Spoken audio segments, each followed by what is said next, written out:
We do? Oh, we're recording. Okay. Shall we give it a couple of minutes?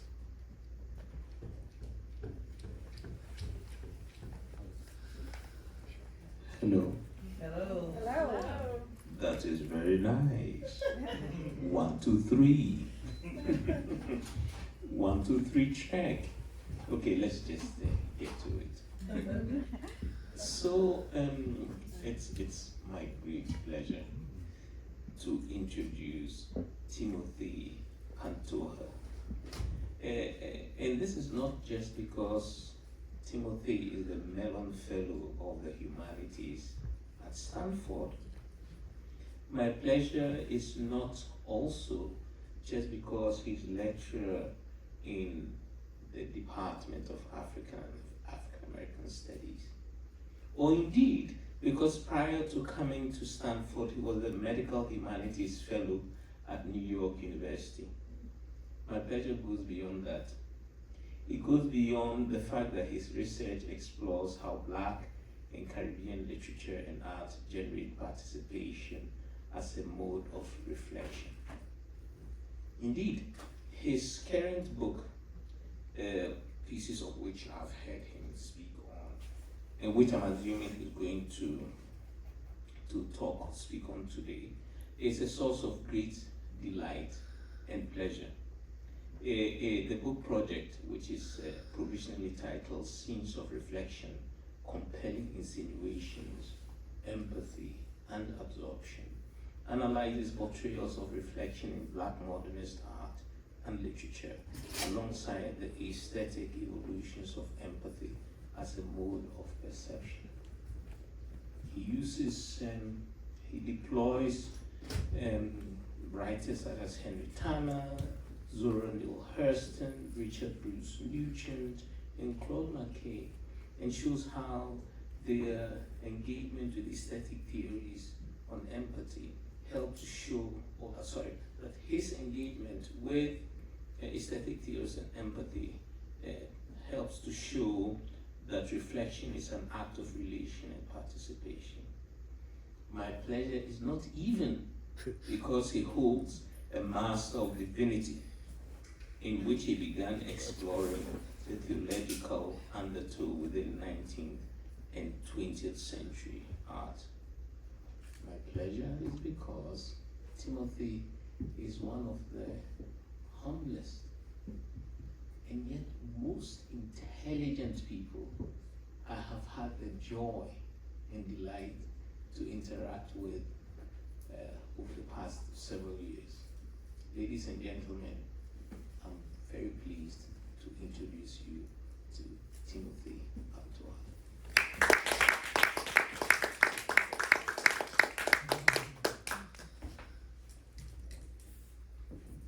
Thank you so much, Otto. I'm flattered and I'm happy and really, really grateful for this opportunity to speak here. Thank you for the opportunity. Thank you, Sandra.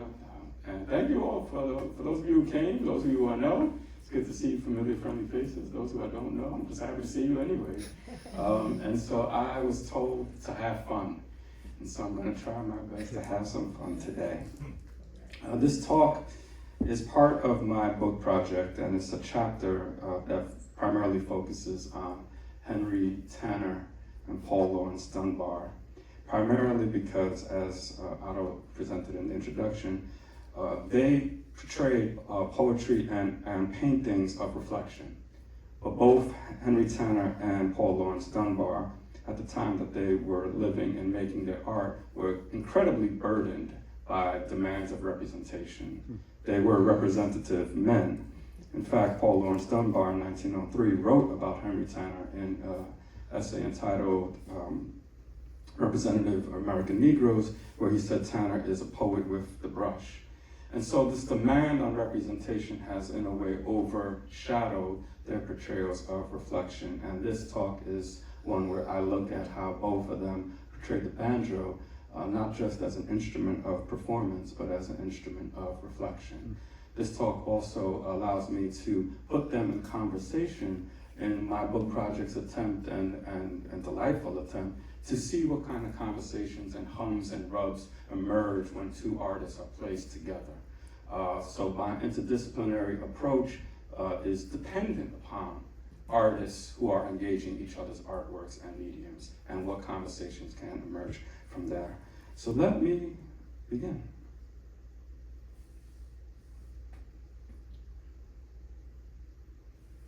Henry Ossawa's Tanner's The Banjo Lesson depicts a quiet scene of Black study. Inside a rural cabin, an elder teaches a boy how to play a banjo. The boy's furrowed brows and focused eyes fixate on his fingers plucking the banjo string. The elder's left hand holds the banjo's neck steady, while his eyes attend to the boy's fingering. The elder looks at the boy's fingering as they both listen to the sounds made. With slightly bowed heads, their look of listening while playing endows the scene with quiet, tender thoughtfulness. Two sources of light from outside of the frame enter the scene. A white light from outside highlights the elder and child's forehead and their right hands. A warm orange glow from the hearth side falls upon the boy's left cheek. Intimacy emanates from how their bowed heads elicit two minds, bonded by study, while their bodies appear to blend as if they were one. Here is a scene of reflection. Here is absorption. The Banjo Lesson hangs in Hampton University Museum. The painting is celebrated as a positive representation of self-possession and dignity created during a decade of derogatory pictures against Black people. Critics have noted how the painting counters claims of innate musicality that diminish practices and communities of Black thinking and studying. The image of banjo playing in the privacy of an interior cabin and not on a stage also counters ideas of Black banjo playing that were tied to stereotypical plantation folk types. The Banjo Lesson is Tanner's most reproduced painting as it conveys an uplifting image of intergenerational bonding where lessons, skills, and stories are transmitted. The painting is undoubtedly sentimental. It is a domestic scene, quiet tones with soft colors evoke tenderness and care that appear to generate an emotional response. So while this painting reflects Tanner's engagement with genre paintings such as Thomas Aiken's The Dance Lesson, seen here, and Jean-Francois Millet's The Knitting Lesson, the Banjo Lesson also reveals Tanner's investment in education, study, and reflection. Tanner was not copying these other genre paintings of lessons and learning. Tanner was conversing with them and adding to the philosophical discourse on beholding that absorption presented. Henry Tanner was the son of Bishop Benjamin Tucker Tanner, who was a erudite, a polyglot minister of the AME Church. Bishop Tanner advocated for Black education and study for most of his life. His scholarly engagement with biblical studies, Christian history, and theology advanced arguments to reveal Africanist presence in scripture and tradition. One of my favorite stories about his father is that he said he could not, as a Methodist, feel the experience of God. He couldn't feel the fire of God. He couldn't hear the voice of God, so he decided to learn as many languages as he could. Bishop Tanner was invested in education, and Henry Tanner picked that up. The investment in education that both father and son shared also occurred in a century marked by the criminalization of Black literacy and education in parts of the United States at different times throughout the 19th century. Tanner's commitment to study involved his unprecedented matriculation in the Pennsylvania School of Fine Arts and the Académie Julienne in Paris. In a letter in 1913, Tanner reflected on struggles to find a qualified art instructor. He wrote, "With whom should I study? No man or boy to whom this country is a land of equal chances can realize what heartaches this question causes me." Tanner's dedication to study is not a matter of achievement or access, but a devotion to the holiness of study, to having one's perspective enlivened, to perceive the unbinding of a self with others and the world around one. To behold this painting on musical learning is to open oneself up, to be instructed by what its imagery thinks philosophically about beholding, listening, and studying. The painting, I sense, is not solely invested in producing feelings of tenderness, but inviting participation to think with and learn from its imagery. The music lesson on display is also a lesson on beholding. The painting's portrayal of reflection beckons us to think with it. The absorption of the figures in the music lesson is meant to produce our absorption as we study the painting for what it is. As Maurice Merleau-Ponty put it, if a work is successful, it has the strange power of being self-teaching. The spectator, by following the clues of the painting, by establishing the concurrent points of internal evidence, and by being brought up short when straying too far to the left or right, guided by the confused clarity of style, will in the end find what was intended to be communicated. The painter can do no more than construct an image. He must wait for this image to come to life for other people. When it does, the work of art will have united these separate lives. It will dwell undivided in several minds, with a claim on every possible mind, like a perennial acquisition. End quote. Few have granted this philosophical and pedagogical dimension to the Banjo lesson. Reflected in the elder and child's absorbed acts of listening are visual instructions for beholding. Their look of listening invites us to look with them and listen to the sounds produced to detect their mind's activity, which itself cannot be displayed. We are asked to do what Tina Camp says, which is to listen to the image. One can see the way that the fret is being held by the left hand of the elder. You can sense the way that the boy may actually be feeling the neck of the banjo, but also the elder's steadiness and strength. There's so many things that stand out when you look, not just with your eyes, but with your ears, when you listen to this image as well. The way that I went to Hampton Museum like about 2 weeks ago. So I was in front of this painting and I annoyed the mess out of the director of the museum. I set off sensors and alarms for about 2 hours. I think they thought I was a mouse or something. But when I was in front of it, I got to see parts of the painting that I couldn't see when I was looking at it on the screen or in books. And one part that really stood out was the gold on the tuning peg of the banjo. This bright gold that you could see when you're in front of it. The gold on the tuning peg in the banjo, it led to questions as to why the other instance of gold is on the left eye of the elder. If you look closely, there you can see this reflection in his eye.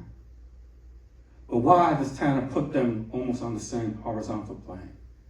Why put this tuning peg with the eye? Why suggest that the eye itself is also like an instrument of sound as well? Tanner's painting has these clues that ask us to think with it, that ask us to project with it, that ask us to ask questions that it's asking us as well. Their bowed heads and still faces register thinking.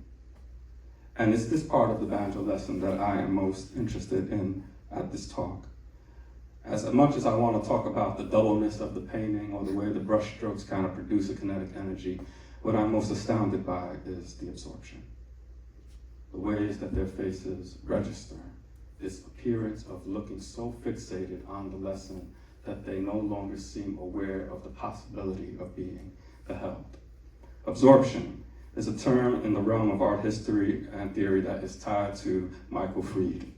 Michael Fried is an art historian, critic, and theorist who discovered a strategy amongst French painters, German and American as well, of genre scenes that depict figures so wholly absorbed in an activity that they evince unawareness at the possibility of being beheld. Fried writes about, in a number of books, a number of European and American artists such as Jean-Francois Millet, Thomas Eakins, Tanner's teacher in Philadelphia, for the ways they utilize different strategies to depict absorption to get a beholder to become absorbed in the painting.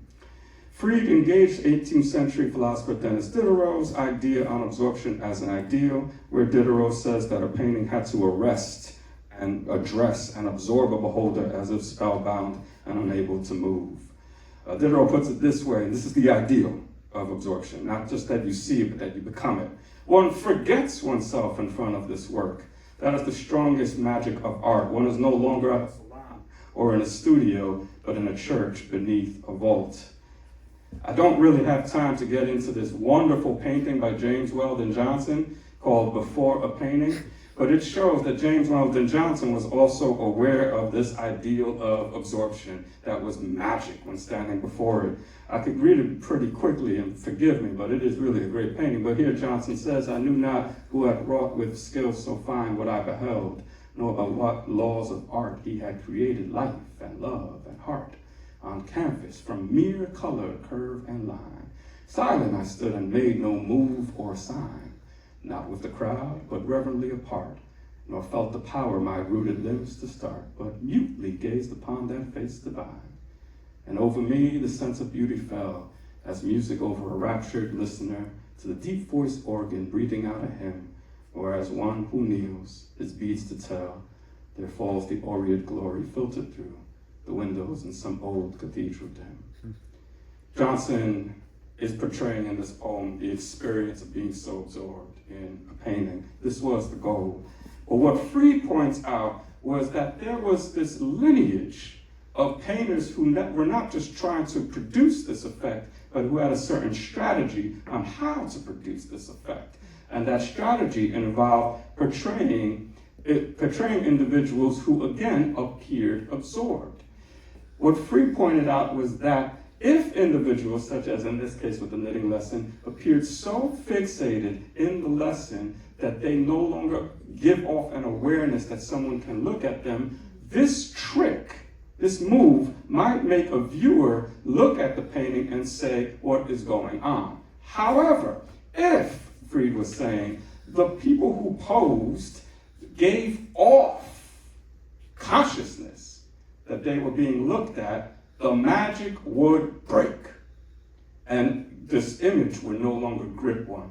The idea was taken from theater as well. If one gave off in one's performance that one is aware that one is being beheld, then I no longer feel the need to kind of join you in what the performance is signifying.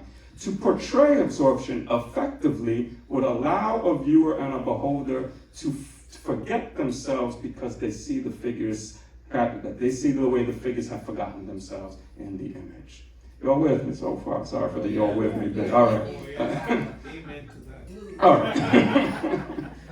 Now, the reason I bring up Freed is Freed showed that Tanner was not copying these genre paintings of Millet, who Tanner was influenced by when he studied in France, or Akins, who Tanner studied with when he studied in Philadelphia. Tanner was creating a scene of absorption because there was a lineage already, a conversation, a theoretical and philosophical practice that Freed pointed out was related to these images. The idea wasn't just to grip somebody in front of a painting. The idea was that there was a possibility of showing mindedness, showing mental activity that you can't actually fully display, but you could display enough so that someone can detect it. And if they could detect it as authentic, then what occurred was something magical, which was I was able to sense that you have a mind and it's active. Or what is really tied to that, what Freed pointed out throughout the 19th century, even up to our day, what was tied to that was authenticity. When does authentic experience occur? Even in our age with Instagram and posting, we pose all the time. When do you get a sense that what the experience that I'm undergoing is actually authentically occurring? For Freed, this is what these painters were philosophizing with their paint. Henry Tanner was part of that conversation. The issue with Tanner, and now I left my skirt, so now I'm gonna be flying, and here we go. The issue with Tanner was that he had to overcome something that this painter, Jean-Francois Millet, was having to overcome in a different way, which was when Millet painted this image of what will be laborers and peasants, in 1850-60 France, according to Freed, people were mixed. Some people loved it and said, this is wonderful. I'm gripped by the thoughtfulness in this lesson. But other people sensed, wait, we're not believing this game. Why are you painting laborers in that way?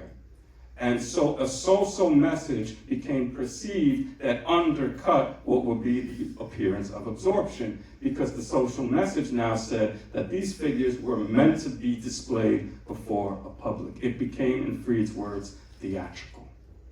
And theatrical meant inauthentic, fake, mannered, posed. For Tanner, his issue was deeper than whether or not he could get a beholder to stand in front of a painting. For Tanner, the issue of how to display authentic thinking was a life and death, free and enslaved condition. The stakes were unspeakably high in portraying an elder and child in a banjo lesson and having authentic thinking. Within the United States in the 19th century, there was a deliberate attack on education and literacy for the sake of making sure the image of Black being and thinking was read as not actually occurring. As Zora Neale Hurston put it, you think you're thinking, but you're not actually thinking. And this was what was at stake in Tanner's portrayal of the elder and child and the absorption.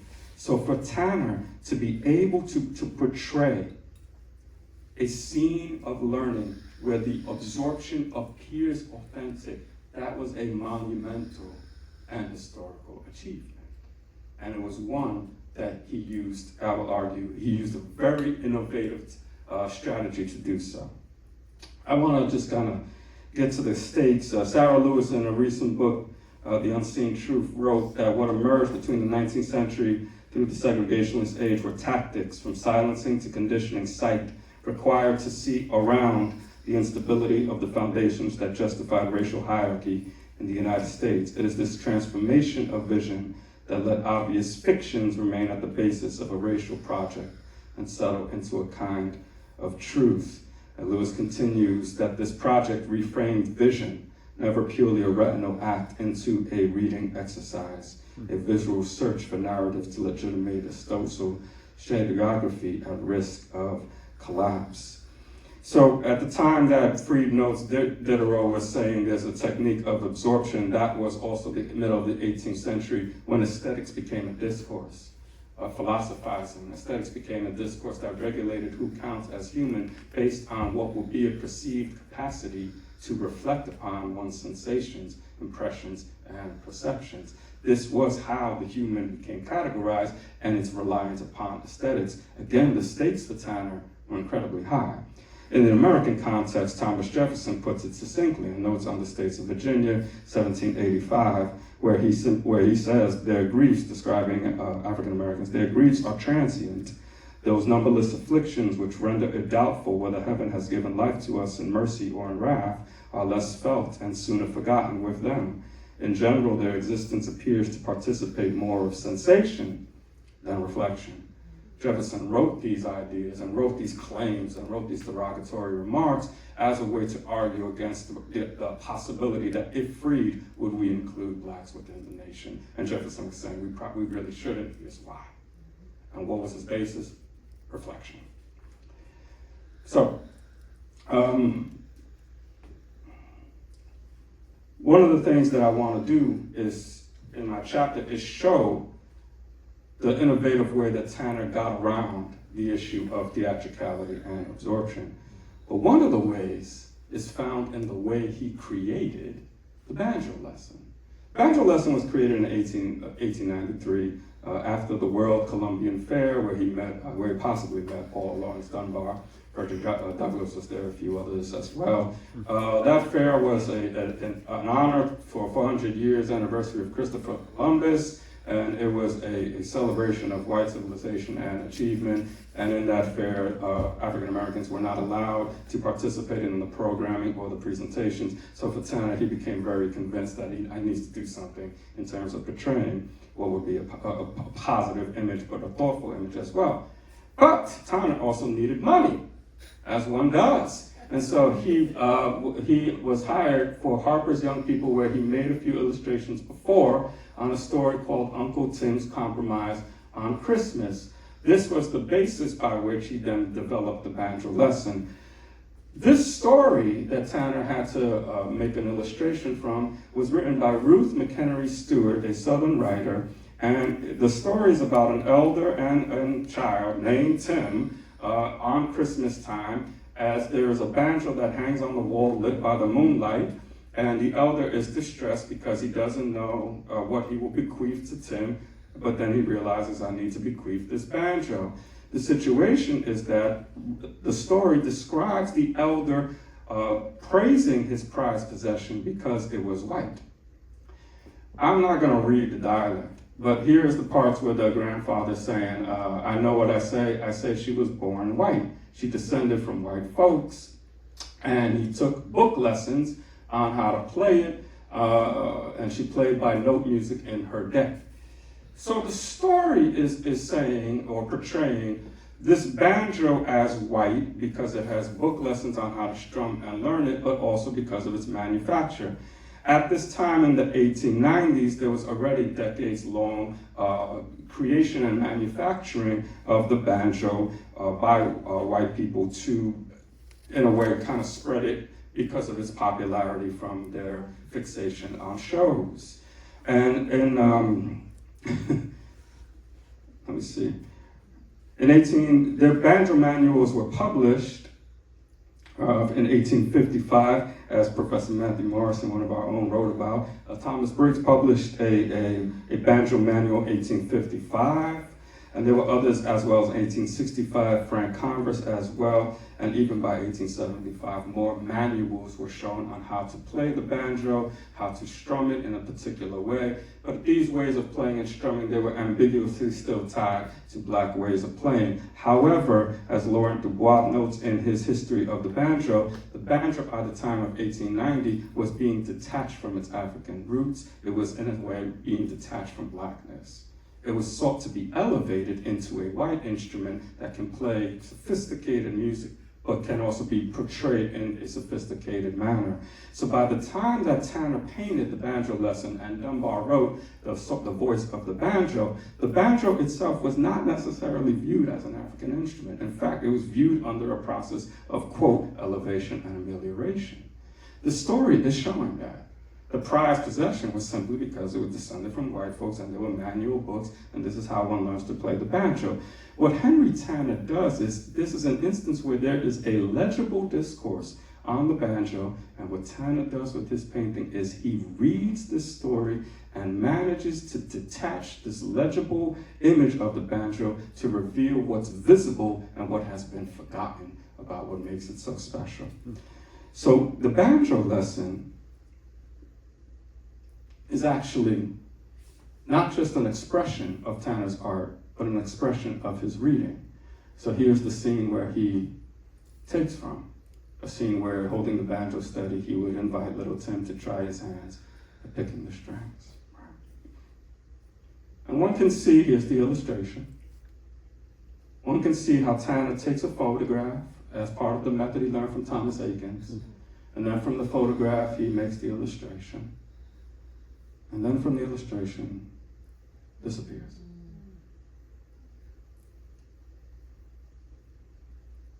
And there's such a transformation.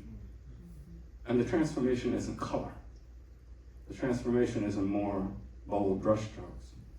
The transformation reflects a reading, a listening to the image, a projecting of sympathy and empathy onto the image, but it also reflects a reading where Tanner says, I will not go along with the legible discourse of the banjo. In fact, I will rescue it and return it to its true elevation, which is an instrument of bonding, learning, performance, yes, and reflection.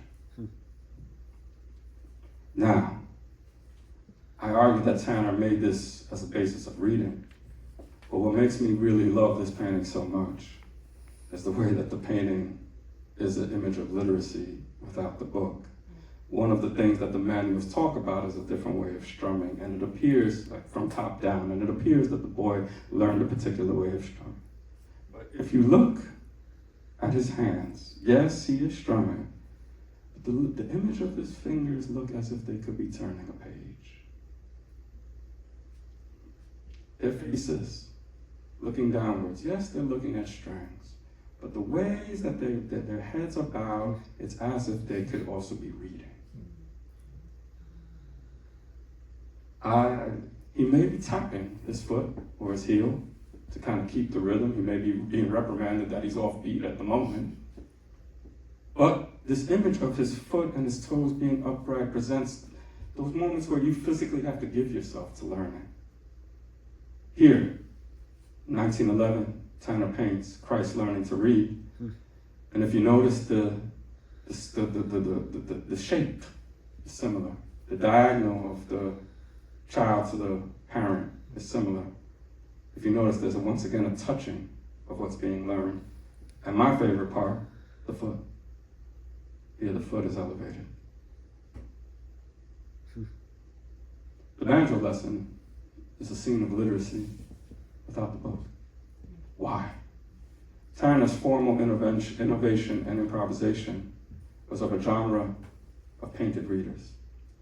Garrett Stewart, in his book, The Look of Reading, says that there's a long genre of images of readers that goes from the 1500s onward. And what this genre of readers does is it actually finds a way to game the system of absorption.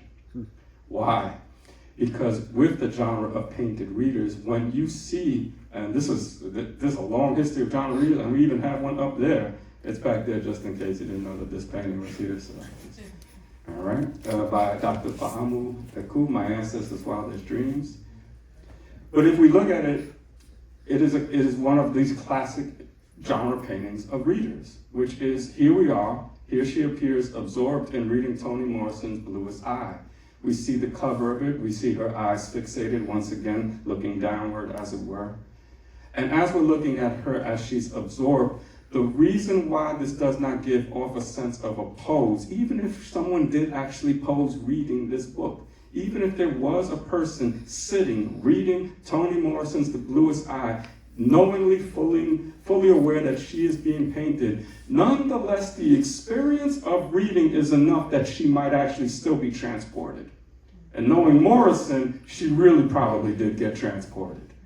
And so what Stewart points out is that the genre paintings of reading is an iconology of inwardness because it portrays the mystery of transport, whereby we can see her reading, we can even see the book she's reading, we may even, if possible, see the page she's reading, as well as, if we can't, the line she's reading, but that doesn't mean we see what she's reading. We may not read with her and think what she thinks at the same time. Reading nonetheless instills in this image both thinking and distance. And so we see someone thinking, but we don't know where they are, because the book is an object of transport that allows one in the here and now to go to a then and there, and perhaps a nowhere that nonetheless still impacts them. The genre of painted readers is one that invites our gaze, but humbles it. We don't really know what we're looking at. And that's what keeps us absorbed. What Tanner does by painting the banjo lesson as a scene of reading, he transforms the banjo, or he reveals the banjo, to have that transportive quality that the book has. Where again, we can see them playing, we can imagine them listening, but we don't know where their minds are. We are uncertain as to what we are looking at, and it's that uncertainty that Tanner uses as in my argument, a truly political project that goes to the root of aesthetics as a discourse on reflection. To be uncertain and curious about what they're thinking means that you know they are thinking. You can't be curious about something that doesn't exist. The other thing is that as a book can transport, so Toni Morrison or a newspaper or whatever the case may be, can transport scenes, what Tanner does is also remind us of the way the banjo, as Laurence puts it, is an instrument with no birth certificate. It has traveled, it has been to all kinds of places, it inaugurates scenes of performances, but memories. It allows social situations to come together, but it also allows people to hear in their solitude social situations that carry in their mind. And this is Henry Tanner's way of portraying the banjo as an absorptive object, but one that's a book, one that creates a scene of literacy without the book, so that what we see is thinking that we can detect but not fully know. Paul Laurence Dunbar. I don't know how I'm doing with time. All right. Paul Laurence Dunbar, The Voice of the Banjo. I'll read it and then I will end it there. Paul Laurence Dunbar wrote The Voice of the Banjo in 1899. This poem is different from his other poetry. It's quieter, and it has a message that stands out. So I'll just read it. In a small and lonely cabin out of noisy traffic's way sat an old man, bent and feeble, dusk of face and hair of gray. And beside him on the table, battered, old, and worn as he, lay a banjo droning forth this reminiscent melody. Night is closing in upon us, friend of mine, but don't be sad. Let us think of all the pleasures and the joys that we have had. Let us keep a merry visage and be happy till the last. Let the future still be sweetened with the honey of the past. For I speak to you of summer nights upon the yellow sand, when the southern moon was sailing high and silvering all the land. And if love tales were not sacred, there's a tale that I could tell of your many nightly wanderings with a dusk and lovely belle. And I speak to you of carefree songs when labor's hour was over, and a woman waiting for your step outside the cabin door, and of something roly-poly that you took upon your lap, while you listened for the stumbling, hesitating words pop out. I could tell you of a possum hunt across the wooded grounds. I could call to mind the sweetness of the baying of the hounds. You could lift me up and smelling of the timber that's in me, build again a whole green forest with the memory of a tree. So the future cannot hurt us while we keep the past in mind. What care I for trembling fingers? What care you that you are blind? Time may leave us poor and stranded. Circumstance may make us bend. But they'll only find us mellower, won't they, comrade, in the end? The image the poem puts forward is of an elder musician who we come to find out at the end of the poem is blind and beginning to shake. When we get to the end of the poem, we realize that this poem is about a musician and his relationship with the banjo. But what makes this poem a scene of absorption, what allows it to help us think about absorption, is Dunbar's choice, the choices he makes, to not have the blind musician speak to the banjo in a form of apostrophe, where he's speaking to what would be an inanimate object that lays on the table. That's the key opening, where the image is, again, a cabin out of life's traffic, an elderly blind man, and a banjo that lays on the table. It's not played, it's not touched, and yet somehow there's a conversation occurring. Dunbar does not choose to have the elder speak to the musician. I think we all speak to things. You probably spoke to your phone this morning when it didn't charge or something, or a car.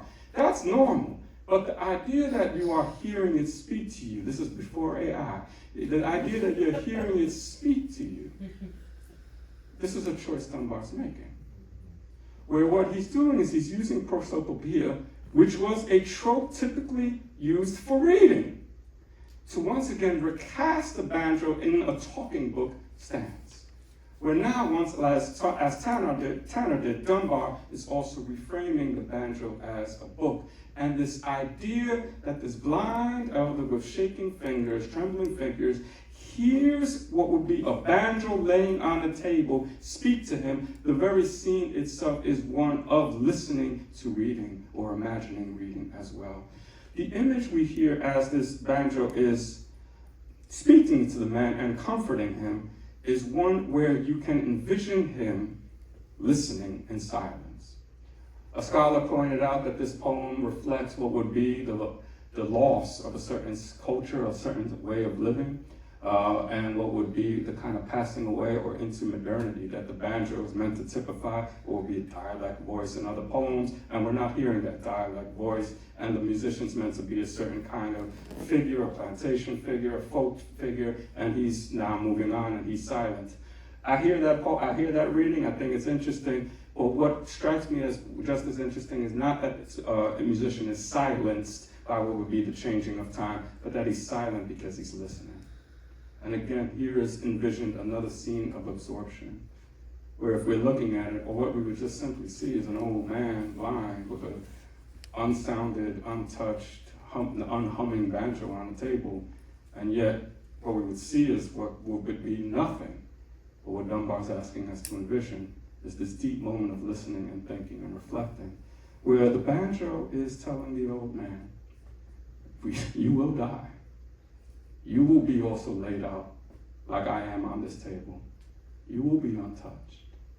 But just as you hear me tell you stories, just as I am your archive of memories, you are someone else's archive of memories. Though you cannot speak, though you have no hum, and though your breath may be gone, when they find this mellower comrade, remember that these stories, these memories, exist between us, as they will exist between whoever finds you. In a way, Dunbar's portrayal of this banjo speaking to this elder musician, in a way allows this elder musician that no one really think about as a grievable life, as memories that may be there and memories that may be lost. But here, Dunbar uses a poetic address, typically used for books with the banjo, to create in his poem a scene of absorption. So I think of the ways that Dunbar, who did say in 1903 that he saw this painting, and he may have seen it before. Dunbar may have had Tanner's portrayal of absorption in mind as he creates his poem, and reminds readers and listeners that the sound of Black thinking may not always be evident, but there it is, and the absorption is authentic and real. And so that is, I think, it for my talk. That way I give you guys time.